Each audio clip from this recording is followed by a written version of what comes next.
Hi, everyone. Thank you for joining us on the Global Talent Trends and Insights discussion, sponsored by SRG, the industry leader in life sciences, engineering, and clinical recruitment, and New Scientist, a global weekly science and technology publication. We are here to discuss this important 2024 report and how to unlock talent trends and insights to move your business ahead. In this informative session, we'll discuss the findings from 4,000 professionals surveyed across the UK, US, and Europe to uncover what professionals value most in their careers. We will dive into the state of the economy, salary data, and skills in STEM, and learn how artificial intelligence, or AI, is shaping the job market. We'll discuss key DEI feedback and present the latest statistics, providing you with actionable information to inform your talent strategies so that you can stay ahead of the competition. I'd like to introduce myself. I'm Tracy Mansour. I head up marketing for Impellum Group here in North America, and I cover everything in my role in marketing, from digital strategies, public relations, thought leadership, and content development. I have over 20 years of human capital talent experience, and I'm really, really excited to be serving as the moderator for this panel discussion today. Joining me are my colleague, Philippa Clark, who has been with SRG, powered by the Impellum Group, in the UK for over 20 years. Philippa opened up our Cambridge office to support the biotech industry and the startup market across the bioclusters found throughout Oxford, Cambridge, and London. Philippa is the senior member of our client development team, which provides customers with a range of custom solutions, talent skill mapping, and market analysis. Also joining Philippa on the panel is Justin Mullins. He's a consultant editor at New Scientist, where he has been the San Francisco bureau chief, Boston editor, and technology editor. He has covered topics ranging from Chernobyl to the emergence of artificial intelligence.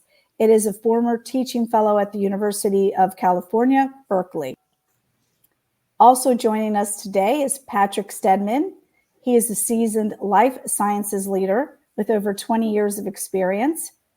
Patrick joined our U.S. operations as Senior Vice President earlier this year, and he's passionate about driving strategic workforce solutions, growth for pharmaceutical, biotech, and medical device organizations, while building high-performing teams that foster innovation and staffing. Welcome to our panelists today.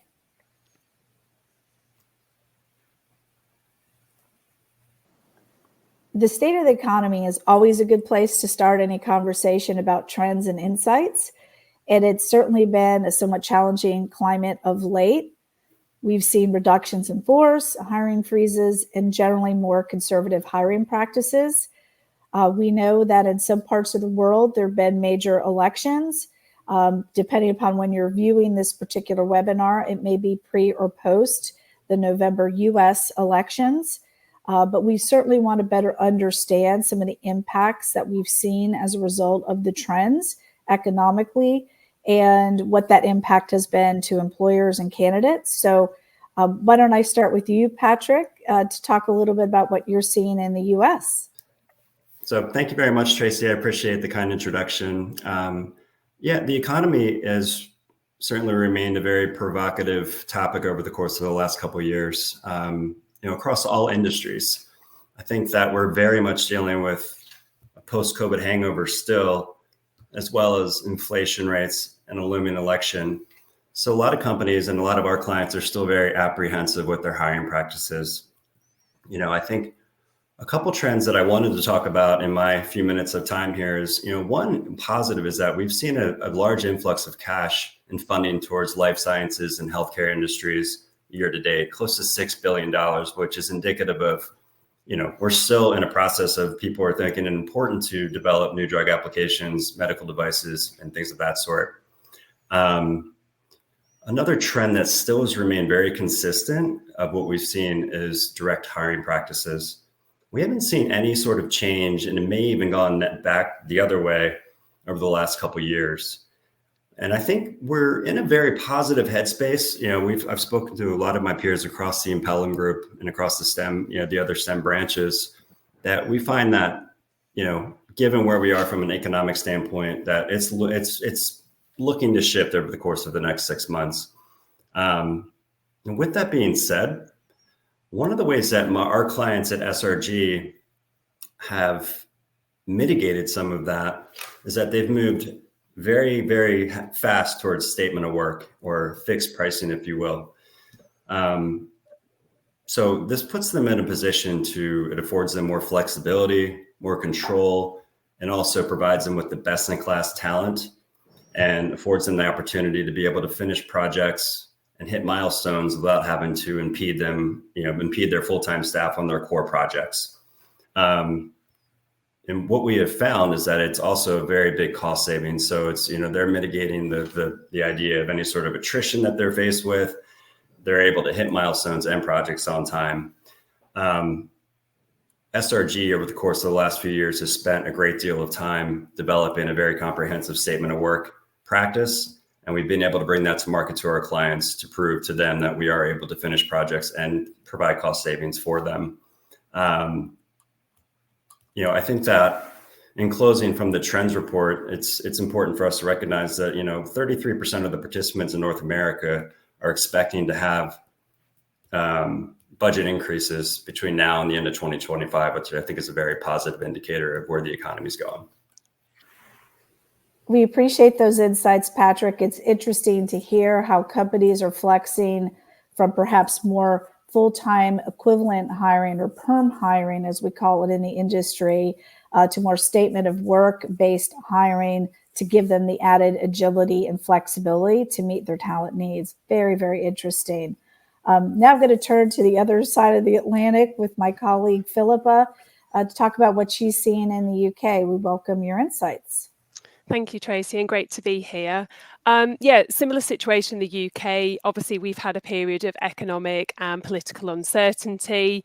We've seen a lot of change post-COVID. The cost of capital remains a concern. And naturally, this has an impact in terms of accessibility to funding and investment, which in turn can obviously have an impact on talent needs. At the moment in life sciences and pharma, a lot of people are sort of saying, it's not for the faint-hearted. There's a pressure to do, businesses are having to do more with less. Real focus on that speed of getting innovation to market as soon as possible. And I really do feel that now more than ever, leaders have to really demonstrate a real level of adaptability and flexibility in everything that they're doing.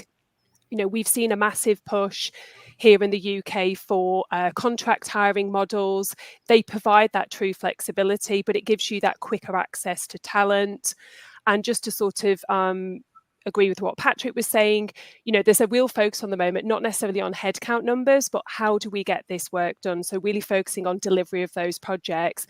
And that's where a lot of sort of statements of work discussions have come into play. That said, looking at the positives, there wasn't a recent report by the BIA, which is the Bioindustry Association here in the UK.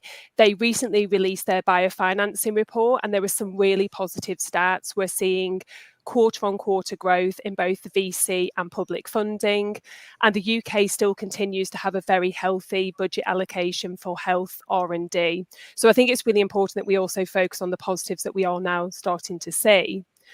I think from my perspective, my advice to companies would be it's all about future-proofing your business, creating alternative approaches to hiring. So focusing on those transferable skills, really upskilling the workforce that you have to empower them, and really doubling down on your EVP, so your employee value proposition, so you remain an employer of choice in this crowded market.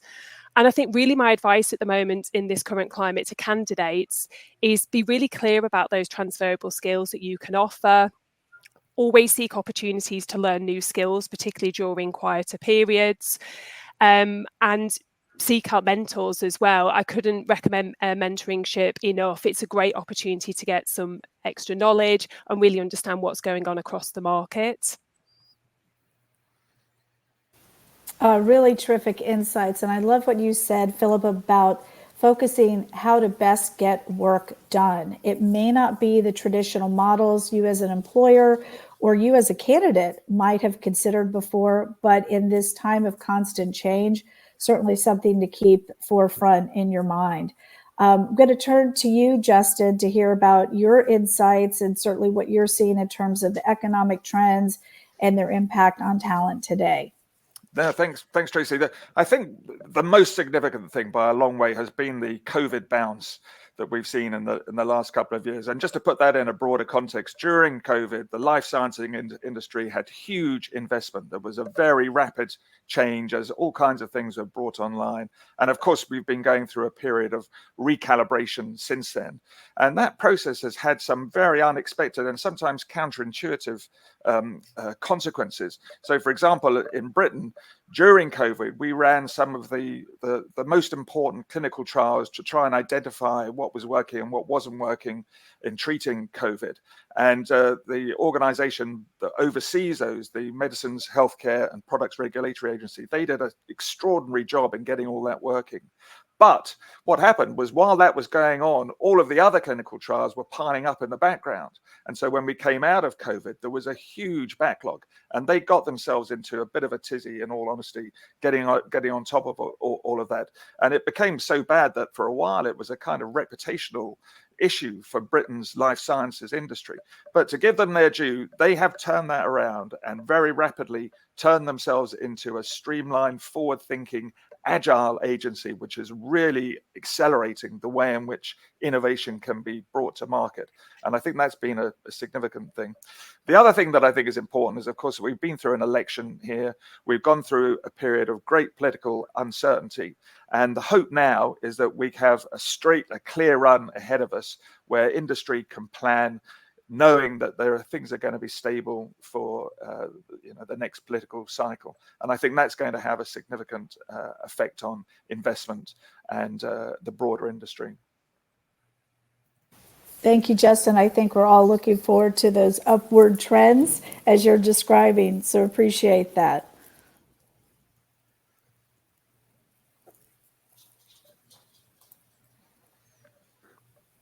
All right, so on to the next topic. We're going to talk about another area that's getting a lot of business page coverage across the globe, and that's the topic of diversity, equality, and inclusion, or diversity, equity, and inclusion, or DEI, in terms of what is changing in many parts of the world and in terms of the companies and the work they are doing in this space.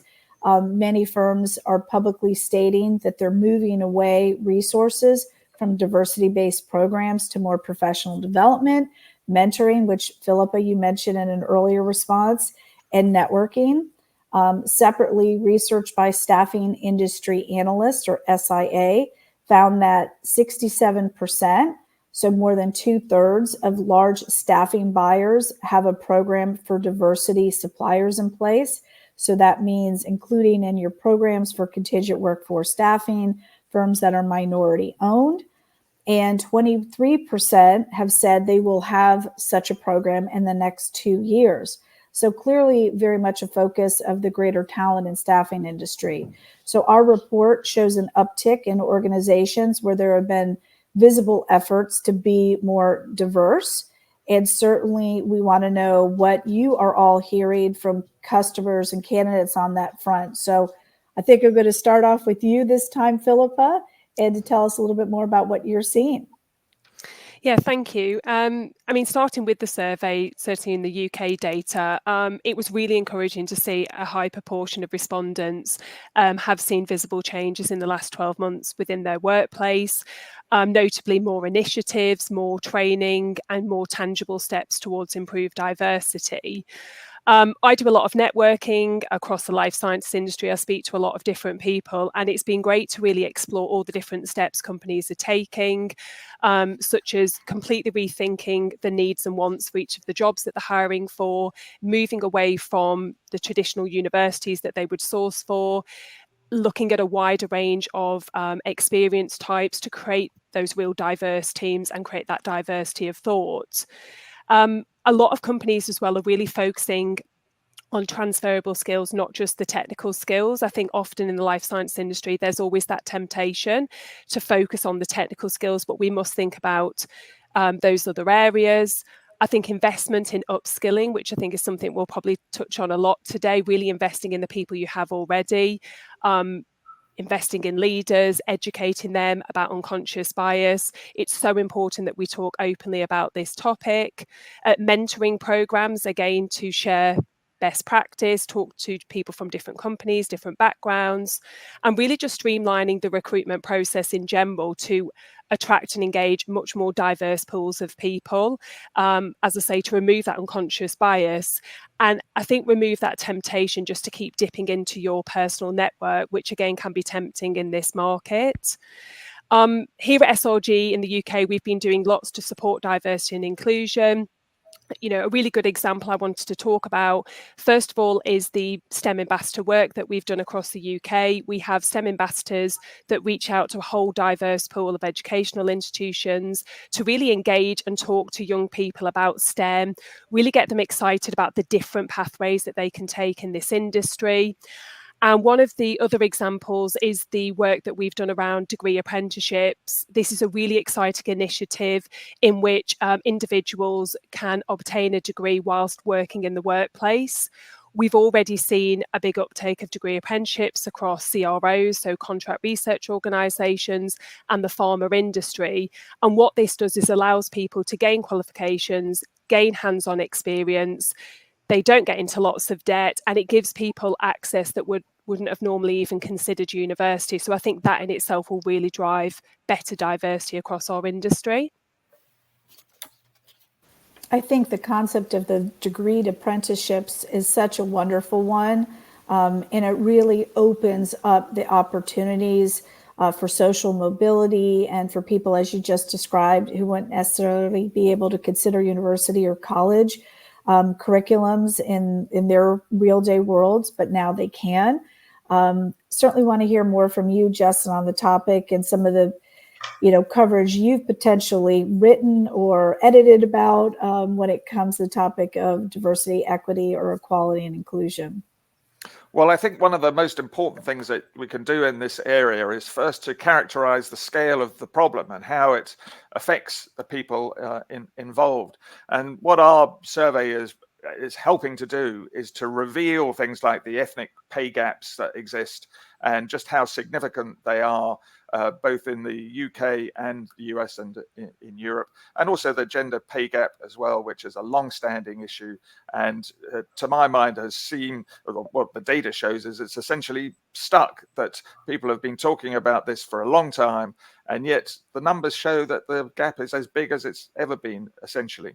And there are small variations with things going up and down, but I think the trend is flat. And that, to a certain extent, is, to my mind, a little bit concerning, because we need to have movement, and we're not seeing it at the moment. But that's why reports like this are important, because they lay the ground for future work and show why it's so desperately needed. You are hitting the nail on the head when it comes to my perception on this topic, is that without the awareness of where those pay gaps are, as an example, whether that's specific to ethnic groups or gender, we need to be aware and be able to address them as employers and candidates.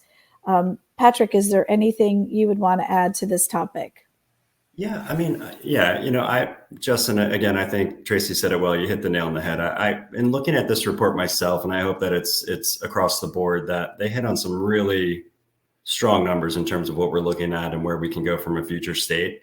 From the U.S. standpoint, I was encouraged to see the participation around the amount of individuals that feel that their HR and their companies are looking into their hiring practices. Primarily because if you look at the STEM portfolio as a whole, specifically within life sciences and clinical, we're a very diverse population. So it's extremely important that we are keeping at the forefront, and it's a catalyst in all these organizations to understand how important it is to be promoting inclusivity and diversity, promoting it in a way that it's openly discussed, and that we're in a position where people are comfortable and understand the mission, vision, value of these organizations and how it pertains to them. And I think it's important for us as leaders in the industry to help coach them with the individuals that we're speaking to thousands of candidates and clients each and every day. So it gives us the upper hand to be able to help them understand what they may or may not be doing correctly. But, I was pretty proud of the wage disparity, in terms of how we're trending in the United States between men and women. However, the ethnic disparity certainly is something that continues to be an issue. So, yeah, I mean, I think the last thing I would say, Tracy, is at Impellum, I'm very proud of the diversity, equity, and inclusion initiatives that we have. And only have been here for a short period of time, but it's been extremely important for me to understand the different business resources groups that everybody has access to, whether it be a veterans group or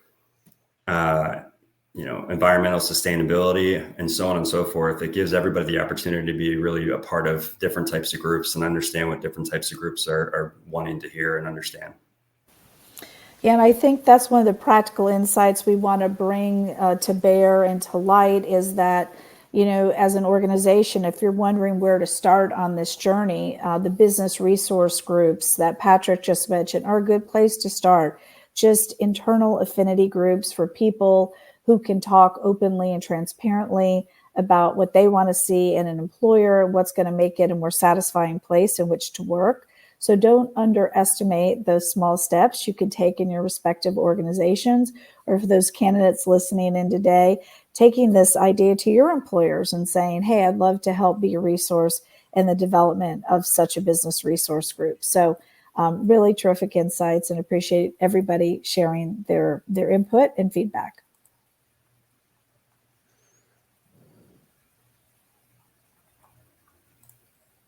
Our Talent Trends and Insights report found that a large portion of those surveyed did not rank salaries as the most important priority when looking for a new opportunity. As a matter of fact, on average, 62% ranked it lower than other benefit choices. Did your team find this surprising? I know I did, but how are companies responding to the needs of employees as we see more baby boomers retire, Gen Y coming into the workforce? And can we discuss how companies, remain competitive in keeping the best talent in today's very complex job market? And I think most importantly, how do we deliver to the motivations of that best-in-class talent in our respective regions?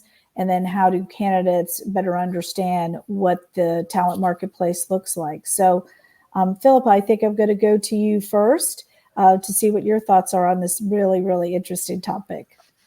Thank you. I think the kind of generational workforce is a super interesting topic and one that we could probably speak about for quite a long time. As we see more generations working together in the workplace, it's so important that businesses can really consider the evolving needs and motivators of each. There's lots of evidence out there that generational tensions in the workplace can be linked to, lower workplace productivity. So it's super important that this is addressed no matter, sort of the size of your organization. If we kind of focus on some of the younger generations, we've seen a real migration of wants and needs. It's not just a focus now on remuneration, but we have a lot of conversations with candidates about the cost of living. Certainly here in the UK, not that many people can necessarily go out and buy a house, so they're often renting, which can actually be higher cost. So it's really linking it back to what kind of quality of life can they have if they were to come and work at your organisation. And I think it's so important that businesses have looked at those local cost of living stats to really understand, how they sit in that market. I think flexibility is a big topic which we could speak about at length. Flexibility means different things to different people. Now there is a need where people want to have the ability not just to work from home, but actually work from different locations to fulfill their job. Often a lot of the candidates we speak to will have more than one job outside of STEM. How can that be considered and factored in? Private healthcare is a big factor. We get asked a lot about private healthcare, especially as more and more people take increased responsibility for their own health and well-being. And I think another excuse me, another big factor is what is the return on investment if I was to come and work for your organisation? A lot of the sort of younger generations now are really interested in that career progression. They tend to sort of move around in their career a lot more than we've seen in previous years. And what we try to do when we work with customers is to really just better understand their workforce makeup, and try to help them build a recruitment strategy that can address the wants and needs across the different generations in their workplace. And I would always advise companies to encourage mentoring. I know we keep speaking about this, but it's so powerful. Create some internal cheerleaders that can really foster that cross-functional collaboration, get that exchange of knowledge, and get people working together to sort of share their strengths and their insight. Really great information, Philippa. What might you add to that, Patrick? Yeah, obviously this is a large topic, as Philippa alluded to. It's a major shift in the workforce, right? So we're, one of the most compelling data points that I found in the report was that 60% of folks were expecting to change jobs in 2024.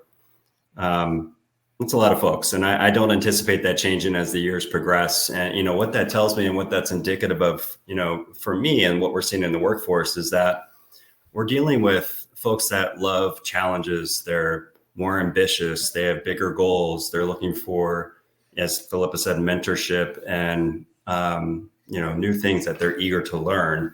So I would say that we're dealing, the flexible work-life balance is a catalyst to everything as well. And I think a lot of that started obviously through COVID, right? Everybody had the opportunity to move across the world and go to different locations and, do their job from wherever. And that became part of their DNA. So it still exists today, but a lot of companies are also pulling people back. And the Gen Y, once, as Philippa said, they want to understand what company they're working for. What's the mission and vision of this organization? How are they changing the world? What is their Environmental Sustainability Act? They want to understand that, we're saving the world here and we're looking into the future.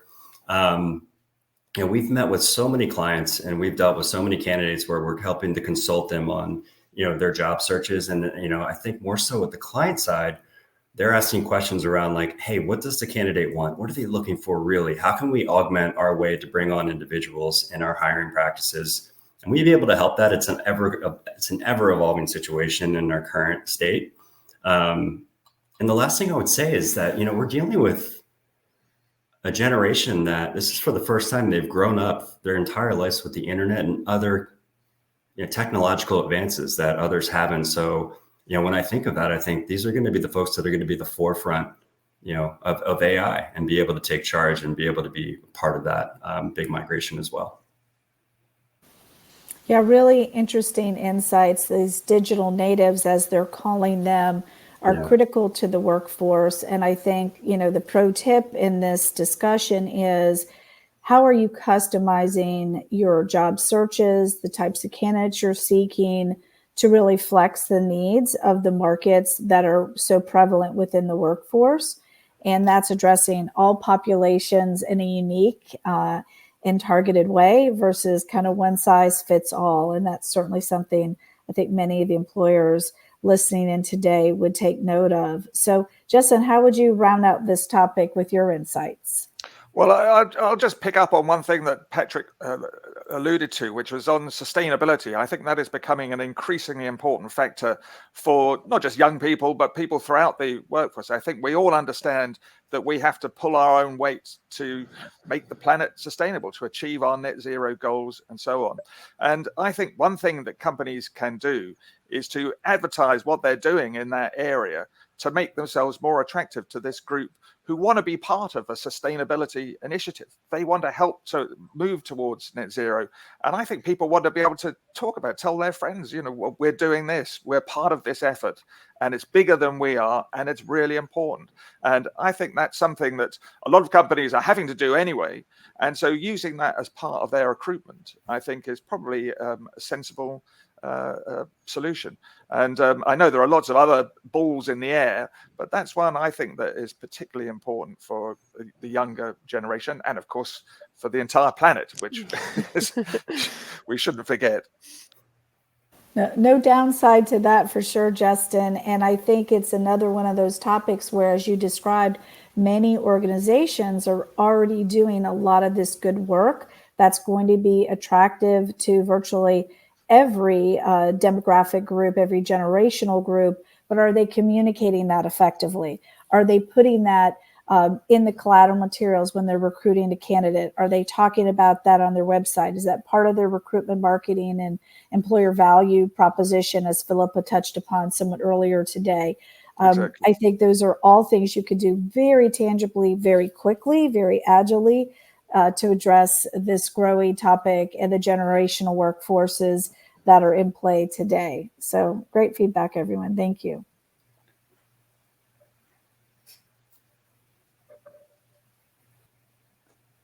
So no trends report discussion would be complete without discussing artificial intelligence, or AI.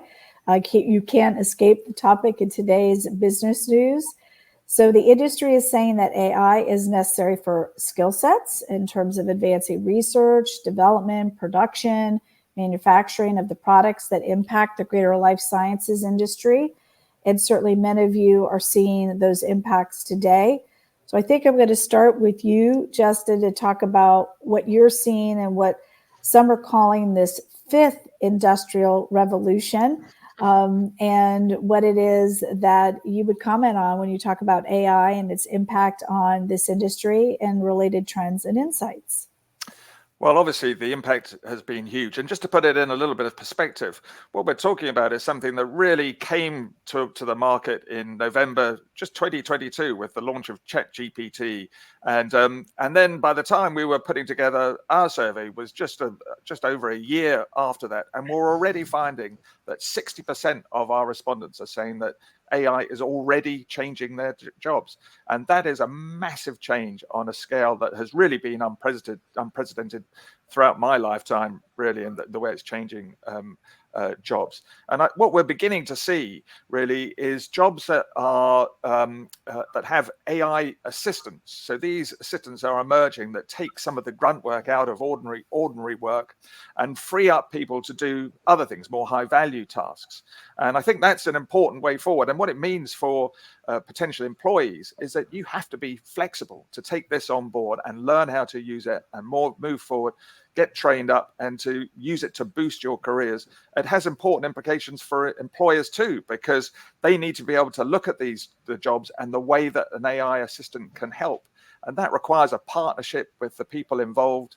And everybody is learning together here. So it's a interesting situation, and there are going to be a lot of opportunities for people here who are able to exploit that. And the also-rans are obviously going to fall behind, but there is a major change in the offing here, and it's going to have a big impact. Yeah, I don't think that could be overstated in terms of the impact that this particular technology is going to have on our world, and particularly the industry and the trends we're discussing today. Philippa, what might you add to Justin's commentary? Yeah, just a couple of points to add. I think for me, when it comes to AI, it really should be used by businesses to empower staff, as Justin said, to allow them to do more rather than make them fear that they'll do less or compromise their role in any way. And I think it's so important that people are trained and empowered with the knowledge of how to use AI, but also understand when human touch is required so we don't lose that human connection. And I think overall for me, I really believe that AI represents a really exciting opportunity for us to engage people very early on in education to get excited about STEM. It's a great route in, and I think it's got a very exciting future. Yeah, there are stats out there that the number of companies hiring for the skill set of AI so greatly exceeds the available talent. So for those of you listening in who are considering new career opportunities, certainly an area to become more familiar with, and employers being ready to address what will be the influx of potential requirements around this certainly needs to be addressed very near term, if not immediately. Patrick, do you have any comments to close out this topic of AI today? Yeah, short and sweet. I agree with both Justin and Philippa. Obviously, I think the main point for me is making sure that we're upskilling our internal employees now to make sure that we're staying ahead of the curve.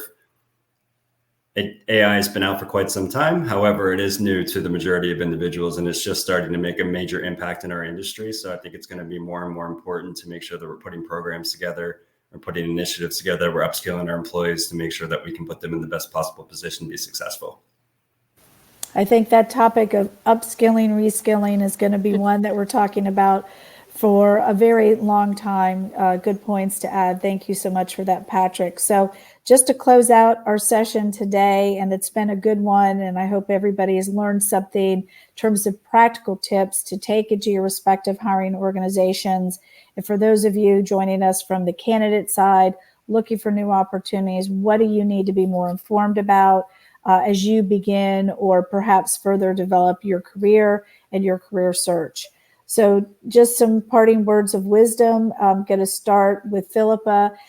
Just a very quick, question about how would you advise companies about maybe a single thing that they could do in terms of their talent strategy to drive them into a very successful 2025? What would you share, Philippa?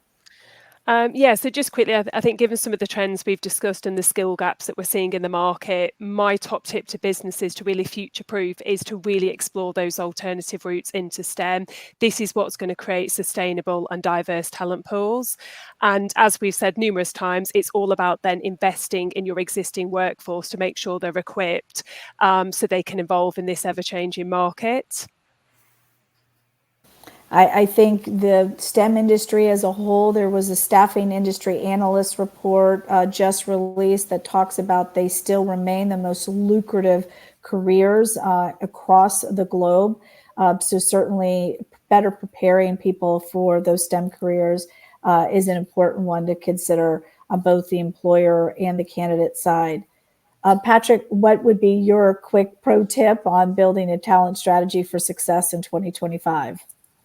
Yeah, I would say that a big piece of advice that I would provide is that you are continuously evaluating your hiring practices, and that you're staying up to speed with not only what your competitors are doing, but what the rest of other industries are doing with respects to how they're changing with the current demographics. I think the only way that we're going to retain or they're going to retain top tier talent is doing just that. And I believe firmly that this New Scientist report did a phenomenal job of showing that. Yeah, I think the competitive intelligence piece in terms of companies understand where they stack up relative to companies and their sectors, as you just described, or those in a greater whole, like just best in class firms. Are you following them? Are you looking at the trends? Are you considering how to make your hiring practices more inclusive? Or one of the things I'm particularly passionate about is removing barriers to entry. Do you really need to have those 3, 4, 5 interviews and a panel interview? Or can you consider a candidate and get them through a hiring process that's much more expedited? In the report, you'll see some of the really important stats for candidates and what their expectations are in still a very talent scarce environment. What are you doing to stand out from the rest and, again, attract the best and the brightest? So, Justin, I'm going to leave it to you to give us your pro tip to close out today's session. Well, all I'm going to say is that I think for employers, don't lose sight of the fact that your people are your most important resource. And that for employees, remember, you are your employer's most important resource. And together, you can make things better. So I'll leave it at that. I think really, really great tip to end today's session. So thank you to our esteemed panelists and speakers today for sharing their expertise and insights. We appreciate your time and contributions to this discussion. To our audience, thanks so much for joining us. We hope you found the session informative and that you've walked away with some practical tips as you plan your workforce strategy. Certainly, if you'd like to explore more on this topic or have any questions, please visit our websites where you can download the report, and that is the 2024 Global Talent Trends and Insights. And you'll see a host of blogs written and the analyses really found from this extensive survey that we think you'll find invaluable. We encourage you to stay connected by following SRG and New Scientist on LinkedIn, where we regularly post updates, news, and upcoming events. And you should see the QR codes on screen where you can download the reports with the simple click of the button on your respective mobile devices and the like. So thank you, everybody. We look forward to seeing you at our next event, and have a great rest of your day. Thank you.